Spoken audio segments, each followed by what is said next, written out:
Hey folks, Matt Easton here, Scholar Gladiatorius. So I've got something rather different for you guys today.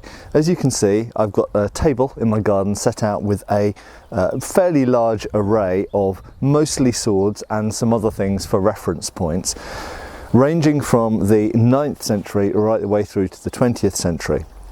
Obviously there's mostly swords, a few other hand weapons thrown in, a rifle with a bayonet, and just down there beyond where you can see in front of the table I've got a couple of spears and a Dane axe.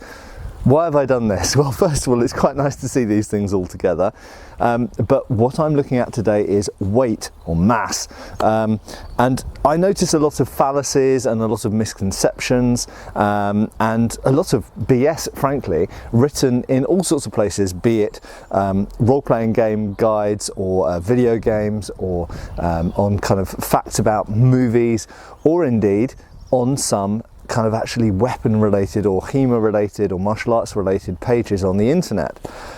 So what we're going to look at today is I'm simply going to go through these objects. I'll probably talk about a few of them as I go along, and we're going to look at the weights of them so that you can get an overall idea. Going from essentially the Viking era through to World War I, you can get an idea of roughly what these objects weigh.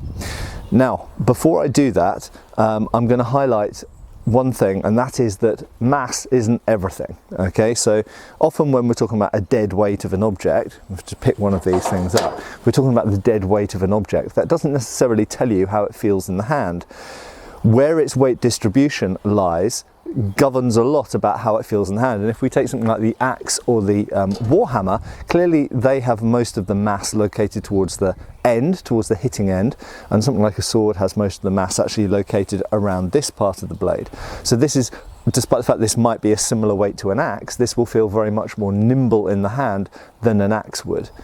The other thing to mention as well is size plays a part of that. So just in the same way that sort of rotational inertia plays a part in how something feels in the hand, so its weight distribution, if something is very big or very long, like the Zweihander here or like the rapier, then that mass can feel more in the hand relative to its actual realistic mass, because you're moving 2 points, 2 masses essentially around a central balance point, which are further apart. So clearly if something it might be heavy but short, like a short sword or even a dagger or even a pistol, then it might feel lighter in the hand because you're not having to use so much energy to rotate it around a given point. So mass is only one reference point, but nevertheless, people want to know the weight of things, I want to know the weight of things, and it does give you at least one frame of reference to work from, especially when coupled together with the size of the object and the point of balance of the object, and if possible, the weight distribution within that object. Right, so without further ado, let's start weighing some of these things. Okay, before I go straight into weighing things, I'll just quickly run through what we've actually got on the table here. All of these are pretty good quality replicas or they're original antiques, and therefore the weights should be accurate to an average, shall we say, of what each of those items is. So starting off here, we have the Albion Clontarf, so that is a Viking era 9th to 10th century sword. Then we have a Pullbins, pretty much 10th, 11th century sword. Then we've got a Pullbins falchion, which is a sort of merging of the Conyers and the Cluny, and that is 13th century. Then we've got a 14th to 15th century style longsword, a 15th century style longsword, a 15th century style Messer, the first of those longswords from Dynasty Forge, the second longsword, the Ringek from Albion, and the Messer from Landsknecht Armory. Then we've got the Albion Lancaster, which is a 15th century arming sword. Then we have an axe from Tord at Thor's Forge, a 14th century Swedish battle axe. Then we have a Warhammer of 15th century style, 15th, 16th century style by an unknown maker in the Czech Republic. Then we have a Zweihander, which is I believe the Venetian two-handed sword from Deltin. Then we have a Marco Danelli Armories rapier, modelled very exactly on one in the Wallace collection, English style rapier of the mid 17th century. Then we have a armour class Mary Rose inspired backsword from the mid 16th century. Then we have an original antique 18th century small sword.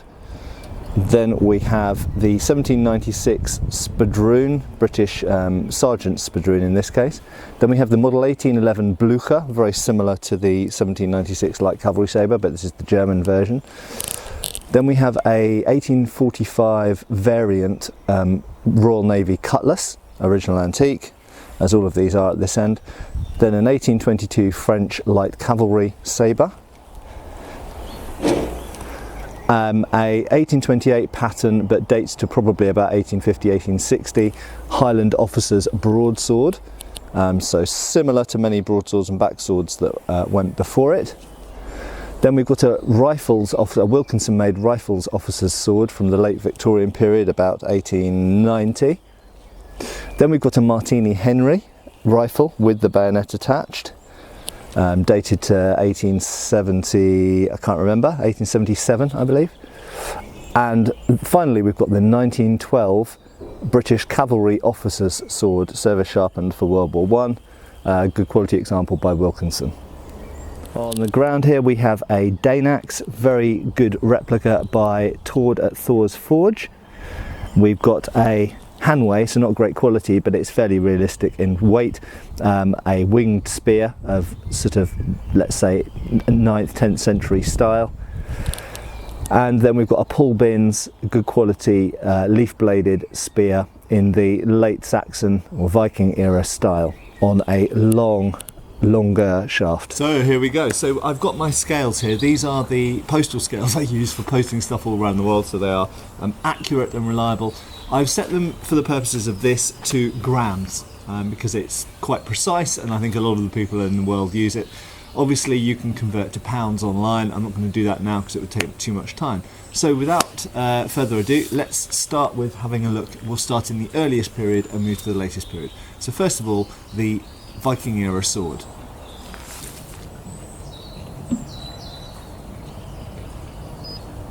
So the Albion Clontarf measured on this is 1.115. So that's 1.115 kilograms or 1115 grams. So it's not light by any means. Additionally to that, as I mentioned earlier, you've got to take point of balance into account here, and the point of balance is quite far out on these Migration era and Viking era swords. Next up, the Paul Binns, sort of Norman conquest period, around 1000 to 1100, Brazil nut pommel, primarily cavalry sword. That is 1,445 grams, quite heavy, okay, 1445 grams. Additionally, this has a point of balance fairly far out from the hand, so it's a formidable chopper, but it is not a very nimble sword at all, and these swords obviously are intended to be used with shields. Next up is the Paul Binns 13th century falchion, which is basically modelled on the Conyers falchion, but with some influence from the Cluny falchion. So that's actually lighter. That is 1360, 1,360 grams. This is also balanced slightly closer to the hand, so despite the fact it looks very big and beefy, it's actually fairly more nimble than the previous sword. So next up is the Dynasty Forge Bastard Sword. So this is a late 14th century or early 15th century style longsword.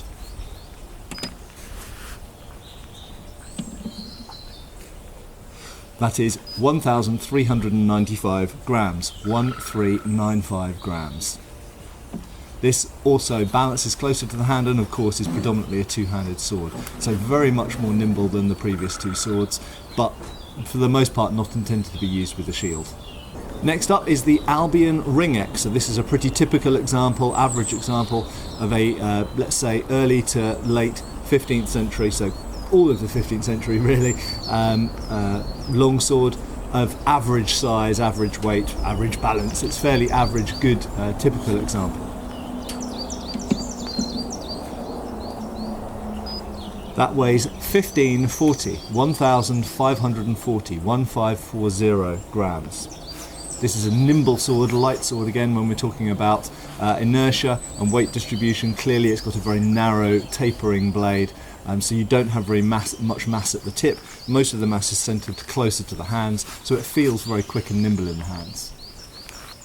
Next up we have the Landsknecht Emporium 15th century Messer, or Langmesser, and this is predominantly a one-handed sword, sometimes used with a shield or a buckler, sometimes not, so it's a multi-purpose, relatively short, although not super short, but relatively short one-handed sword.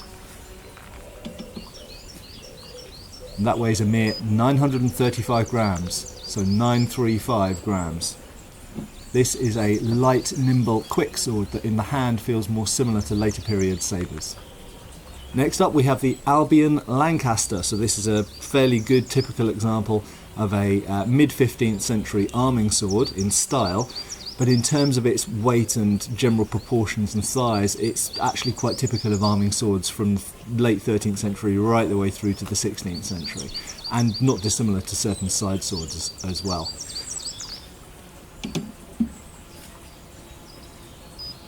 That weighs spot on 1200 grams, 1200, 1200 grams. And this is, it has authority, but it's a quite light, nimble sword, a bit like the Albion Ringek, having a Type 15 tapered blade, being very pointy at the tip. It means that the mass that is there is closer to the hand, so it actually moves around very quickly. It's not going to hit with as much power or energy as things like the Norman era sword or the Viking era sword.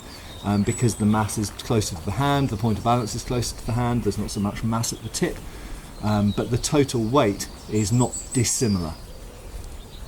This is an axe made by Tord of Thor's Forge, which is modelled on an original example, archaeological found example in the National Museum in Stockholm, I believe. So it's a 14th century style battle axe, but again this is a style of axe which is not dissimilar to axes that were around in the 13th century and were still around in the 16th and even 17th century in some cases, used by horsemen for example.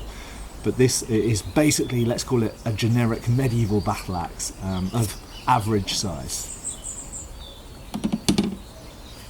So that weighs a mere 905 grams, 905 grams.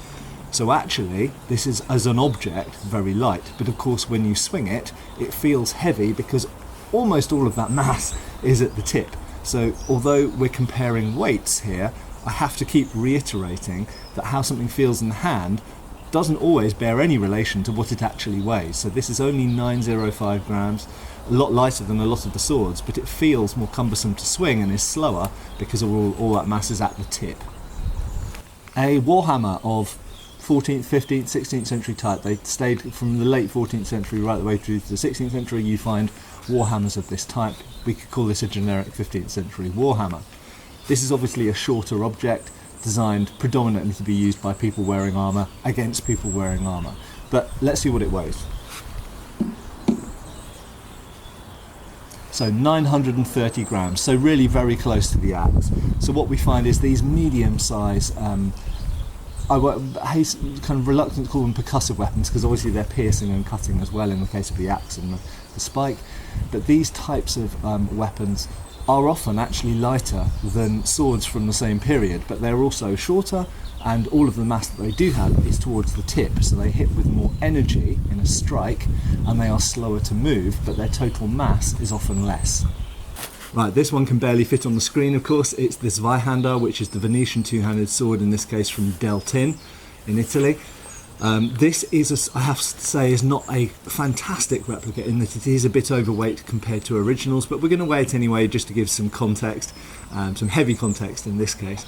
But I must say the originals vary a lot in weight. You do find they vary several pounds. If we're talking imperial measurements for a second, they vary several pounds in weight.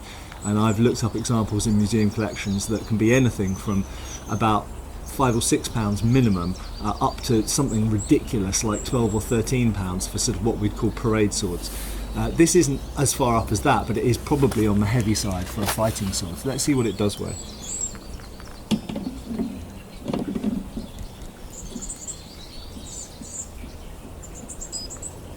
Okay, it's 3,425. So 3,425 grams. I'm actually going to measure that again because it's quite difficult to fit on the scales due to its size and shape.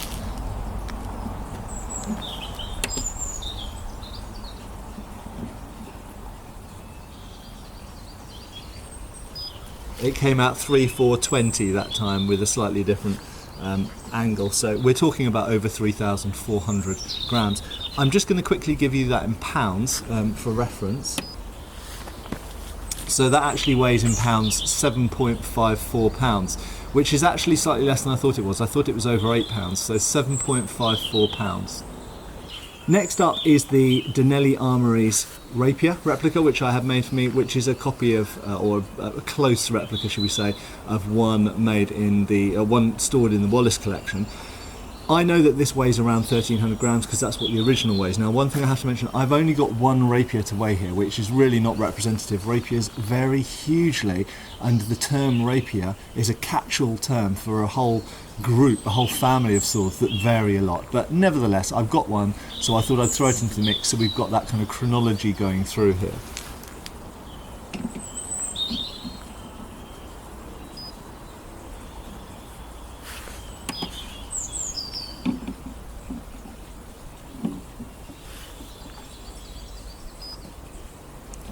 So it actually weighs somewhat less than I thought it did. It weighs 1235 grams, 1235 grams. So rapiers, contrary to what lots of people believe, are not light swords. You'll see they are heavier than lots of the medieval swords. They're heavier than the Messer. They're the similar kind of weight to a falchion, similar kind of weight to a Viking era sword. And heavier than some Viking era swords, it has to be said. So they are big, long swords. Don't confuse them with fencing foils, don't confuse them with later small swords, which we're going to look at in a minute. They're very different beasts than that. But there are some kinds of rapier that became small swords that are a different beast to this, and it must be said this is a somewhat beefier rapier. I wanted a sort almost a military rapier, and so that's what I went for. So this is a relatively beefy rapier, but it's not ridiculously so, and you do get heavier ones than this. So next up is the early English basket hilt, a model partially on the Mary Rose. The hilt is modelled on the Mary Rose sword. The blade is a backsword style blade, whereas the Mary Rose one is a double-edged broadsword blade. But these are what gave rise to the later basket hilt swords that we still see being used in Scotland and England, in fact, in the 18th century.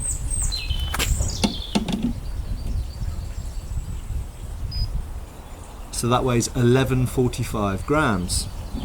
So despite the fact that you've got a fairly beefy hilt on here, it's quite a light blade on this.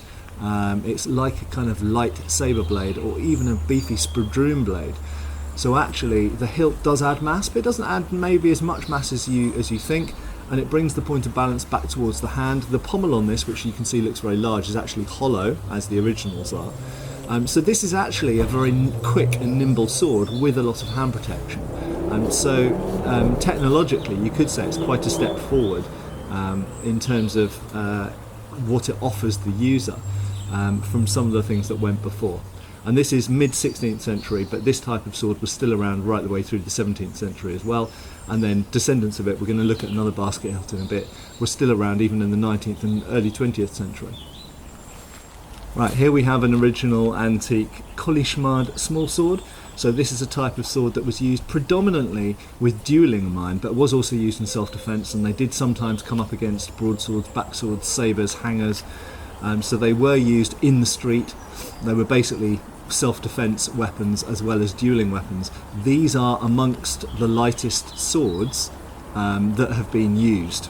And this, incidentally, is what the fencing foil, put the épée out of your mind for a minute because that's a whole different story, but this is what the fencing foil was the practice weapon for. The fencing foil was not the practice weapon for the fencing foil, at least as it exists in the modern world, was not the practice weapon for the rapier, it was the practice weapon for the small sword. So the foil is the practice analogue for the small sword. Let's see how much this one weighs.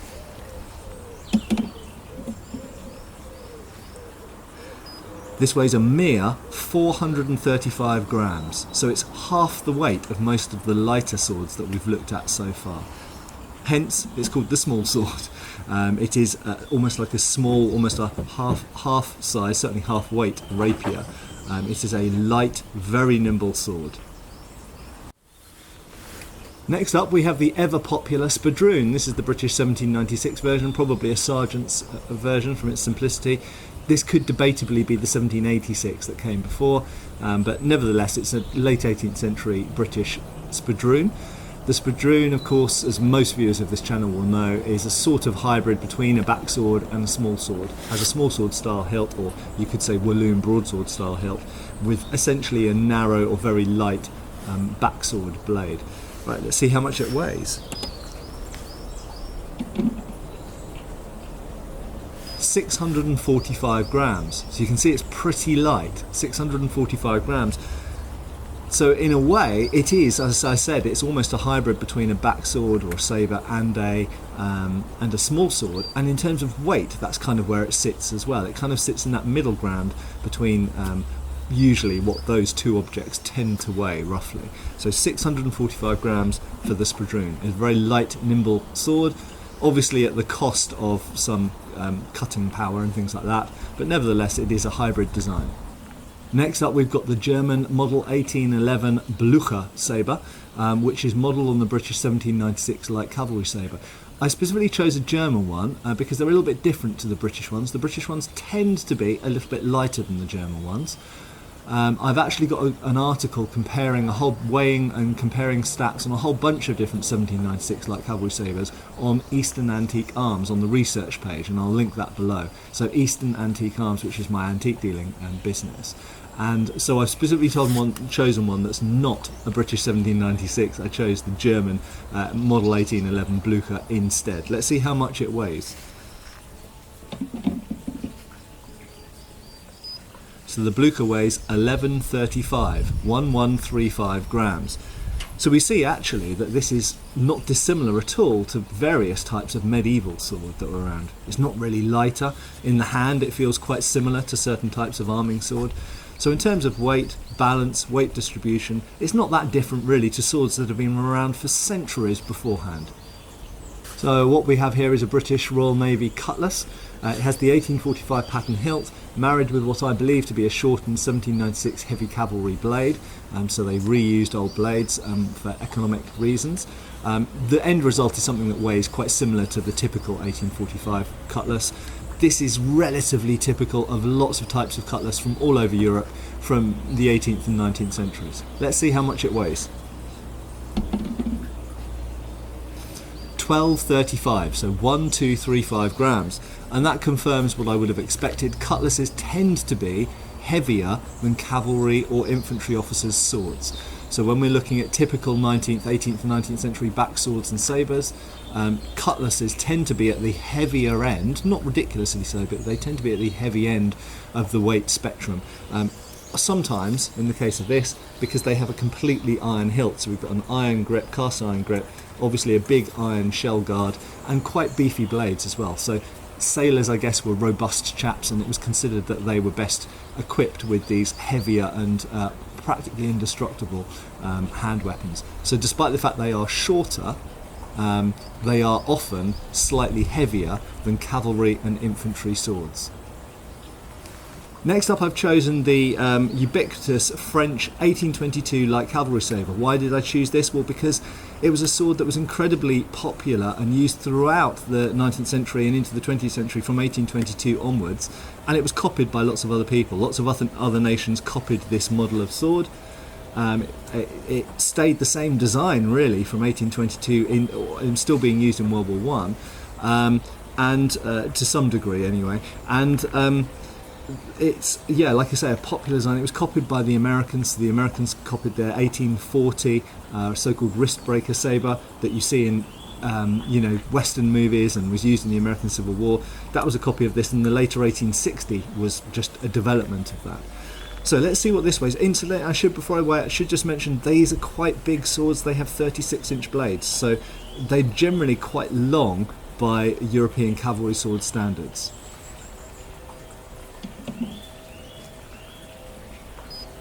So it weighs 1,085 grams, 1085 grams. So despite the fact that it's got a long blade, it's nicely balanced, it's got double fillers, and it's got good distal taper. It's very well made. It's not incredibly nimble. It is a cavalry sabre at the end of the day, so it's supposed to hit with a fair amount of authority. So it's not incredibly nimble, but nevertheless, for its size, for a 36-inch blade, which is much longer than most medieval arming swords are, and yet it's about the same weight as a medieval arming sword. But once again, just to reiterate, it's not like this is a sabre that was used throughout the 19th century, Crimean War, various wars in North Africa, so on and so forth. This is not lighter than a medieval arming sword. This is about the same weight as a medieval arming sword or a Viking era sword. They're all pretty much within the same ballpark. So here we've got a Victorian Highland Scottish Regiment infantry officers basket hilt broadsword. There's a bit of a mouthful there. So it's a basket hilt broadsword. These 19th century ones tend to be a little bit smaller, a little bit lighter than the 18th century ones, but that's not always the case, and you do in fact find some 18th century like Culloden era ones that are actually lighter and smaller than these. So anyway, let's see what it weighs. So it's 1155, 1155 grams. So again, it's in the same ballpark. It's a little bit heavier than some other military swords of this era, largely by virtue of the large iron hilt. But actually, it's not so different in weight at all. And because of that large iron hilt and the shape of the blade and the distal taper, it's actually balanced towards the hand and is quite a quick and nimble sword. Right, next up we've got a fairly representative example of a Victorian rifle officer's sword. These were intended to be used obviously by officers on foot, so they tend to be at the lighter end of the spectrum for military swords in this period. This one dates to about 1890, is a good, well-made Victorian Wilkinson example. As I say, 1890, so fairly late for this model of sword. And that weighs a mere 770 grams.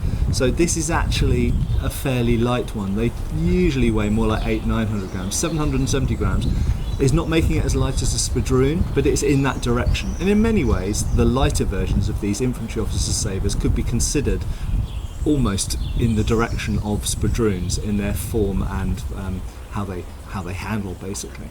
Right, this is the last one of the swords, and this represents in many ways the end of the evolution of military swords. This is the 1912 cavalry officer's sword as used in World War I. This example has been service sharpened for World War I, which of course would reduce a little bit of mass, we have to admit. I should also mention that the officers' versions, the 1912, the troopers' version, the cavalry troopers' version is the 1908. The 1908 tend to be slightly heavier than the officers' version. The officers' version is usually better made and therefore a little bit lighter, a little bit whittled down basically. However, this is the 1912. This is the last pattern of military sword that was really used in combat by the British military. Some might say, oh, but they weren't, but they were. The first confirmed kill of World War I by the British military was with a sword. So the first German killed by a British person in World War I was done with a cavalry sword like this. Right, so let's weigh this and see what these weigh. I should mention these are fairly beefy swords. They are cavalry swords and they are utterly thrust-centric. Although they can have sharpened edges like this one does, they are designed really like a short lance almost. So that weighs 1,045 grams, 1045 grams. So actually again we're in the same ballpark. This 1 kilogram amount that we see from the Viking era right the way through the Middle Ages, right the way through the Renaissance, right into the Industrial era. So it's interesting, isn't it? Right the way from the Vikings right the way through to World War I, we've got swords that weigh about 1 kilogram, either side of 1 kilogram. Interesting stuff. Right, now let's briefly look at some of the non-sword items. I've got a rifle and bayonet, 2 spears and a Dane axe. So first up is the Martini Henry, the 1870s Martini Henry, as featured in movies like Zulu and such like, with the bayonet fitted, of course. This is, of course, a firearm, so it's a bit unfair to compare them, but I've fitted the bayonet, and that makes it a hand weapon of the same period as some of the swords we've been looking at.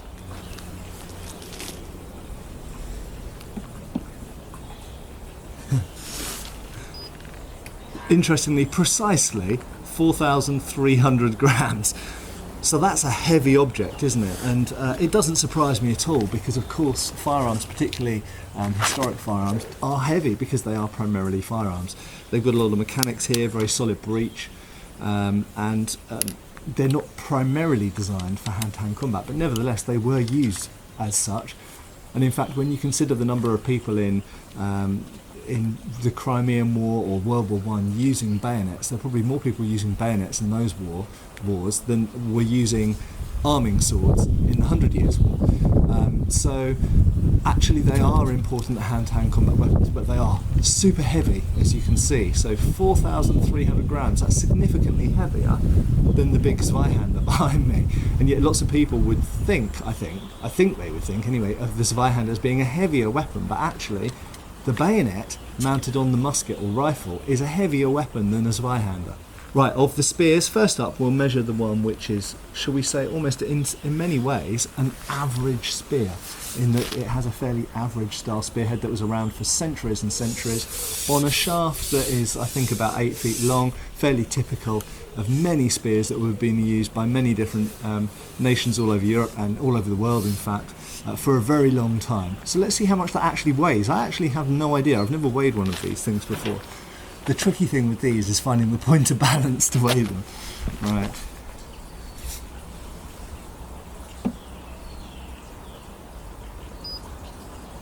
So, 1360. So, it's not a light object and it's not a heavy object. I don't know, I think I expected it to be heavier than that.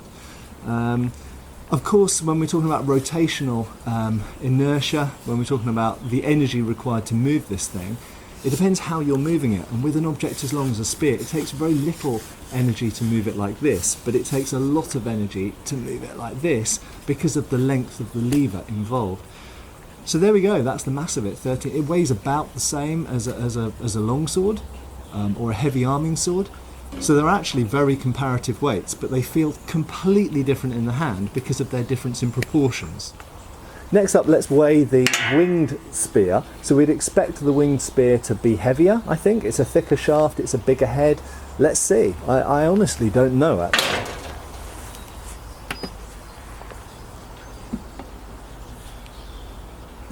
And it's 1555, so 1,555 grams. So it's a little bit heavier, but not much more. I mean, the fact is it's shorter. So what you're gaining in metal on the head, I guess you're losing some of that gain. You're losing some of that in terms of the fact that you're putting it on a shorter wooden shaft. So it's actually, it's not that heavy. And again, it's a similar weight to a longsword. So a weapon like this, despite the fact it's much bigger in literal total size, it's actually weighs about the same as a longsword. So in terms of pure carrying weight, longsword weight, there we go. A winged spear. So you can compare this with something like certain types of glaive, partisan, spontoon, things like this. And last up, we're going to measure the Dane axe. So this is obviously an 11th century style axe, also was around in the 10th century, but let's say 10th to 12th century, large two-handed great axe, commonly known these days as a great axe. And now these look massive, but as I've spoken about in previous videos, if you search my previous videos for Dane axe, these blades are actually made very thin with just reinforcement for the edge. So actually they are deliberately made in a way to make them as big and as light as possible. That being said, that doesn't mean they're necessarily literally light objects, it just means they're light comparative to what they look like. Let's see what this one weighs. Again, I have no idea.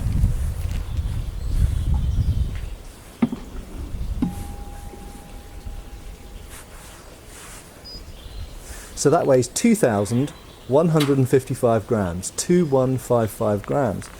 So I find that very interesting. So it's heavier, in literal terms, it's heavier than a longsword, but significantly lighter than a Zweihander, certainly significantly lighter than that Zweihander.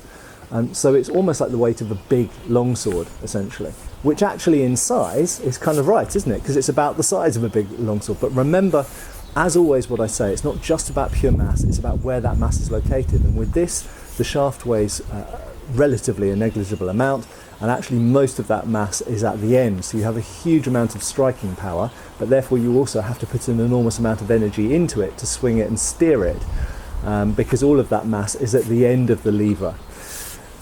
I hope this has been interesting and useful, whether it's for gaming or writing books or whatever. I think it's really useful to have a comparison between such a diverse range of objects as these.